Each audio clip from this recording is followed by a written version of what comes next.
Assalamualaikum warahmatullahi wabarakatuh. Apa kabar anak Miss? Alhamdulillah semuanya sehat-sehat kan? Nah, kita lanjut ya pelajaran kita. Hari ini kita belajar untuk di tema 2 udara bersih bagi kesehatan, subtema 2 pentingnya udara bersih bagi pernapasan. Nah, coba perhatikan gambar di bawah gambar ini. Ini adalah gambar 2 orang anak yang sedang memakai masker. Kenapa mereka memakai masker? Iya, betul. Mereka memakai masker karena di sekeliling mereka itu terdapat udara-udara yang tidak baik untuk pernapasan. Contohnya, ada dia itu udara dari rumah tangga, itulah bekas dari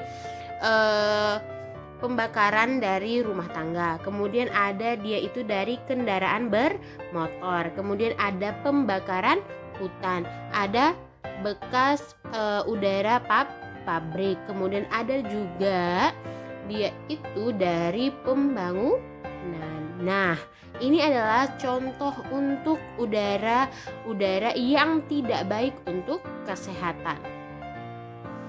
Nah, gambar sebelumnya tadi adalah gambar penyebab udara yang kita hirup menjadi tidak bersih dan tidak sehat bagi pernapasan. Udara yang tidak bersih dapat mengakibatkan gangguan pada pernapasan. Ada nih faktor-faktor penyebab gangguan pernapasan. Kita lihat ya, Nak. Nah, pertama itu ada faktor fisik. Adanya kelainan pada organ pernapasan dapat menyebabkan gangguan pernapasan. Misalnya, pada bayi terlahir dini atau prematur, organ pernapasannya mungkin belum sempurna sehingga memerlukan alat bantu pernapasan. Seperti gambar ini ya, Nak. Ini adalah contoh dari bayi prematur. Nah, kemudian ada faktor lingkungan. Faktor lingkungan itu yang seperti apa? Ini adalah faktor lingkungan, ini di daerah pabrik.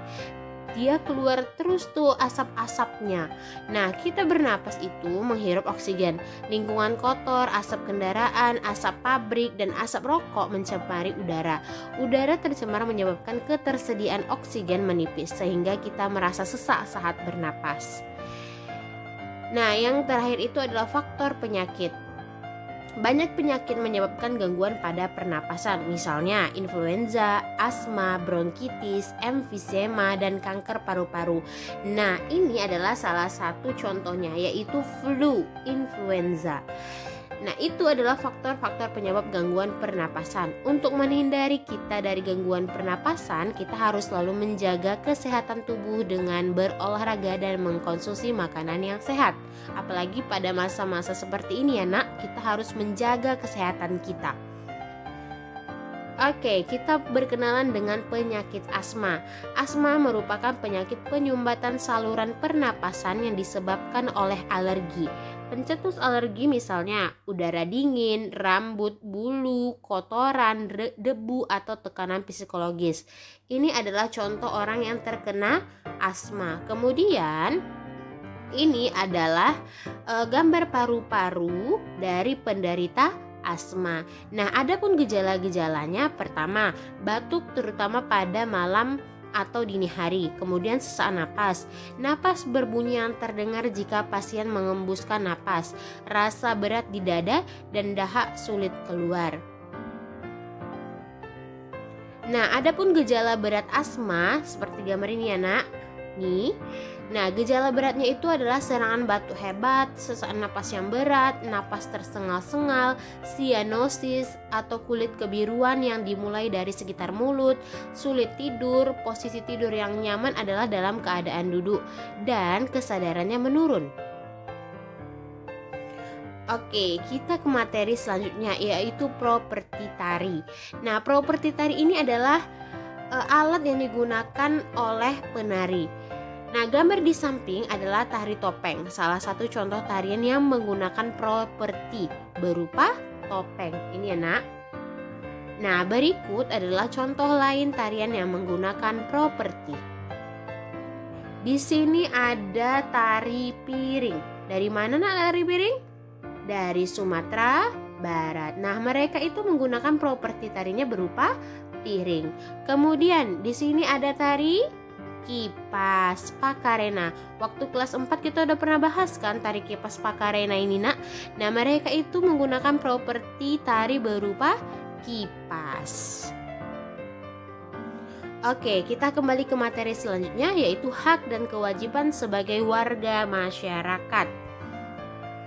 Nah, pada subtema 1, kamu telah mengetahui makna tanggung jawab dan jenis-jenis tanggung jawab sebagai warga masyarakat. Kali ini kita akan membahas tentang hak dan kewajiban sebagai warga masyarakat. Nah, hak dan kewajiban tersebut harus dilaksanakan secara bertanggung jawab oleh pihak yang bersangkutan. Orang yang tidak melaksanakan hak dan kewajibannya dapat dikatakan sebagai orang yang tidak bertanggung jawab. Ingat ya, Nak, orang yang tidak melaksanakan hak dan kewajibannya dapat dikatakan sebagai orang yang tidak bertanggung jawab. Untuk itu, kita harus melaksanakan hak dan kewajiban kita. Nah, hak sebagai warga masyarakat. Ini pasti kamu sudah tahu. Arti hak itu adalah sesuatu yang harus kamu miliki, tergantung kepada orang yang bersangkutan. Nah, jadi hak warga masyarakat adalah sesuatu yang mutlak menjadi milik seseorang yang berkedudukan sebagai warga masyarakat. Apa saja sih bentuk hak warga masyarakat seperti berikut? Nah, pertama, mendapatkan perlindungan hukum. Kedua, mendapatkan pekerjaan dan penghidupan yang layak. Ketiga, menikmati lingkungan bersih. Keempat, hidup tenang dan damai. Kelima, bebas memilih, memeluk, dan menjalankan agama.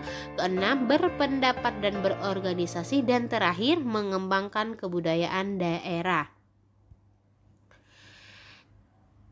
Untuk kewajibannya, kewajiban itu adalah sesuatu yang harus dilakukan dengan penuh rasa tanggung jawab. Nah, kewajiban warga masyarakat adalah sesuatu yang harus dilakukan seseorang sebagai warga masyarakat dengan penuh rasa tanggung jawab. Bentuknya apa saja? Yang pertama, mematuhi aturan atau norma yang berlaku dalam masyarakat. Yang kedua, menjaga ketenangan dan ketertiban lingkungan masyarakat. Yang ketiga, mengikuti kegiatan yang ada di lingkungan setempat. Yang keempat, menghormati tetangga di lingkungan tempat tinggal. Yang kelima, membantu tetangga yang terkena musibah. Dan terakhir, menjaga kebersihan lingkungan tempat tinggal. Oke, jika kita melaksanakan hak dan kewajiban sebagai masyarakat, pasti akan menjadikan lingkungan setempat tenang dan nyaman bagi seluruh warga masyarakat. Nah, jenis usaha ekonomi yang dikelola sendiri ataupun kelompok. Yang pertama, jenis usaha yang dikelola sendiri. Usaha yang dikelola sendiri disebut usaha perorangan. Usaha ekonomi ini memiliki modal terbatas dan biasanya dikelola secara sederhana. Contohnya ada usaha pertanian, ada usaha perdagangan, ada usaha jasa, dan industri kecil. Nah, yang kedua itu ada jenis usaha yang dikelola kelompok. Usaha ekonomi ini dikelola secara bersama, baik modal, pengelolaan, maupun keuntungan. Bentuk usahanya, yang pertama firma, yang kedua persekutuan komanditer atau CV, yang ketiga perseroan terbatas, yang keempat badan usaha milik negara atau BUMN, yang kelima koperasi. Nah, untuk lebih jelasnya kamu bisa melihat bukumu halaman 67 dan 68. Jangan lupa dibuka buku temanya ya, Nak. Oke, see you in next video. Good luck for your LKS. Assalamualaikum.